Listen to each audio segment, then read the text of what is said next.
Just a reminder, everyone, of the disclaimer. So anything we talk about today is for educational, entertainment, and information purposes only. Morning, everybody. So we talked yesterday about how if we got through these lows of the previous day, we were going to probably push down towards 5,800. And so that's really a possibility at this point. The fear is palpable out there. We saw NVIDIA pop up on what was really good earnings, slight erosion in margin, which people don't like to see, but it completely reversed 135 to close on the low at 120. So that didn't help. I don't think it's massively important. I think the market was weak regardless. It's actually a good number. I think NVIDIA is going to be an interesting buy, probably down around 100, maybe towards those August lows between 90 and 100. Could be kind of interesting there.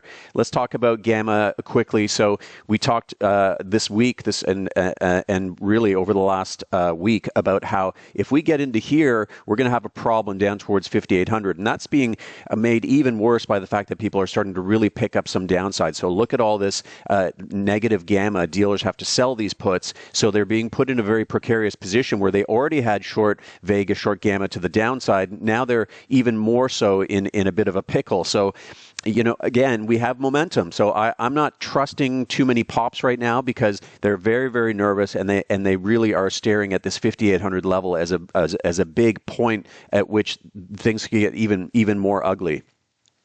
A lot of short Gamma in some of the names. So we've seen extreme weakness in things like Tesla. Well, that's because there are a lot of there's a lot of downside Gamma for dealers down there, right? So they're very, very nervous. That cat in a room full of rocking chairs. There are a lot of rocking chairs, and they're rocking back and forth pretty strongly right now. So we're seeing a lot of those positions. Some of them are coming off at the end of the day. So is there going to be some relief? I think potentially, maybe not a ton for the market overall, but we may see some. I think that sets things like Tesla up for an interesting potential bounce, not advice, but I'm going to be looking at some structures there that potentially play for a bounce there. We've seen it drop $200, and we could get a little relief from some of this Gamma disappearing. So we'll have to see about that. Back to some more charts. S&P, so here's my 195 day that I like to look at. Definitely down, right? So we've been talking all week about charts being broken, a lot of work having to be done. That's just a reality for us right now. We are in a new reality. VIX only about 2021. It's not getting too crazy, but it could very well get to the point where we're sort of on that fence of either we resolve this issue right now or volatility is going to go bananas to the upside. In our community, we've got some VIX call spreads, some plays, some upside risk reversal. So, we're positioned for that to help out a little bit with some other positions. We take a look at the Qs. Of course, big cap is really important. There's no question, broadening out in markets. But, now we've got rates potentially coming down for the wrong reasons. So this is an entirely new picture. Rates coming down because inflation is coming down. That is one thing that leads to a very kind of favorable backdrop, but rates coming down for potential softening in the economy, as well as being coupled with sticky inflationary prices, that's not a great situation. So in any case, we see this big unwind in AI, in big cap tech continuing, great names like Amazon pulling back. So what happens in an initial sort of big sell-off is it's baby out with the bathwater, right? So they're just selling everything. They don't care. They're just trying to raise liquidity. We're seeing it in Bitcoin. We'll talk about that in a moment. We're seeing it really everywhere. Even gold tends to come off in those big liquidity events. People are raising money anywhere they can. So it's a bit panicky at first, even though it could get more panicky. And then we start to kind of pick away at names, right? So people kind of shoot first, ask questions later. We'll get to that point where they start asking questions and find names that they like. XLK, obviously big influence from Microsoft. A couple names in there are about 40% of XLK. But look, this is an awful looking chart. Does it mean it's oversold? Well, it could be, yeah. But this is an area where you're probably going to continue to get quite a bit of volatility over the next little while. And given the nature of some of those stocks with their big weightings in the index, that volatility has to be is probably going to spill over into pretty much everything else. Here's your Qs. Here's your cues on your 30 minutes. So if you're a bit more of a short-term trader, if you're kind of a longer-term trader, then you're sort of looking at some of these charts and going, okay, well, where can I pick a spot? This 200-day is obviously a very, very big spot for the cues. if we break through here, that's breaking the previous lows. That might be the flush out we need down to that 200-day, and then we find some stability there or maybe a little bit under there.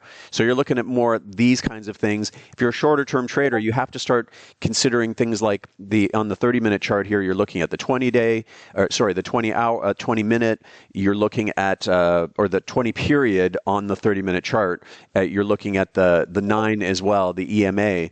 So you're looking for potential pops to kind of play against and lean against. You can use gamma for that as well in something like bar chart or spot gamma, where you can kind of lean against some gamma walls. We'll talk a little bit about that in a moment. IWM, so again, if rates are coming down for inflation regulating, then that's okay for the broader economy. But if they're coming down for growth, IWM is reflecting that. Unfortunately, that's not the right reason. It's not going to work for the IWM. I think eventually it starts to come back as we look to rate cuts at some point, but at the moment, everything's up in the air. Here's your VIX, big move to those highs of February, so we'll have to see. This is, again, I mentioned earlier, this is the turning point. Let's see what happens here. It hasn't been very, very panicky, to be honest. Even the 9-day VIX isn't above a VIX at this point, which is pretty amazing considering the significant sell-off that we've had, especially in the NASDAQ. So very interesting. The MOVE index, last week I said, I don't understand why this thing is trading so low. And sure enough, we've had a bounce back. The entire rate world is up in the air right now. Here's your 10-year coming down for some encouragement here. Maybe we have a little bit of support right around this 200-day for the 10-year yield. TLT really kind of not taking off quite as much as I thought it would. I've got some calls. I think I'm up about a double on them, so I'm going to get rid of them today. It's just not giving me the oomph, or I may roll them up just to kind of maintain some exposure, but I want to take a little bit off the table there because I'm not getting enough there, and I've got a lot of VIX as well, so I'm not going to, I don't want too much there. On the commodity side, we've seen a blow-off top here on the DBC, so interesting on the commodity side because some areas like UNG, so, there's the power gen theme I think is still very strong, even though, names like VST are coming off, CCJ, some uranium plays, right? The bloom is off those sectors for now, but I don't think that goes anywhere. I think power gen's important. I think natural gas is important. So perhaps UNG reflecting that.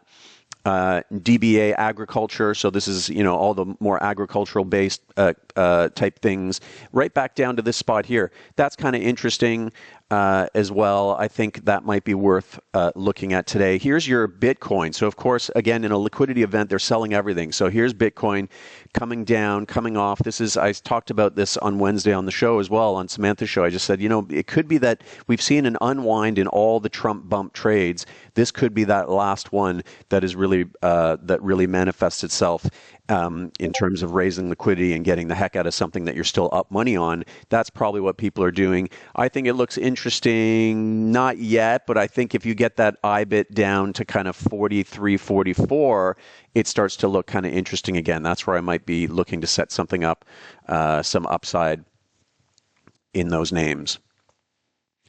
I've been staring at MSTR a little bit too lately. Ether, look at this. It's almost been cut in half. So Ether, really, the struggles, they're price related, but JP Morgan was talking a little bit about they're just facing a ton of competition from alternative blockchains, right? Things like Solana. So this was an area where everyone thought, well, the real utility is going to be in something like Ether versus, necessarily Bitcoin, which is maybe different, a store of wealth. But in terms of actual utility and usefulness, Ethereum might be it. Some a lot of competition now for those kinds of stablecoin type things. So, the question is, they're still the leader in the stablecoin area, but are they going to be able to maintain that? So that's what's sort of playing out in Ether right now.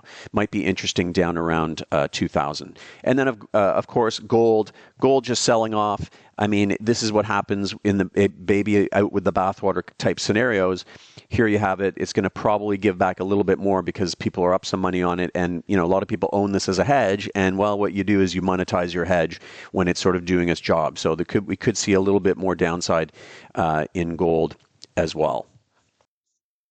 On the one hand, we can see that Trump has really created a record amount of uncertainty that usually feeds into gold a little bit, right? So we see on the chart here, amazing uncertainty in the world. This could really lead to a durable amount of volatility, as I've been talking about. This could be durable. It's exactly what I've been talking about. But on the other hand, we've seen a record inflow into GLD, absolute record, all-time push in there. Usually when you see something like that, it's a little bit on the exuberant side of things. So I wouldn't be surprised if we do see a little bit of a relaxation in that area for now.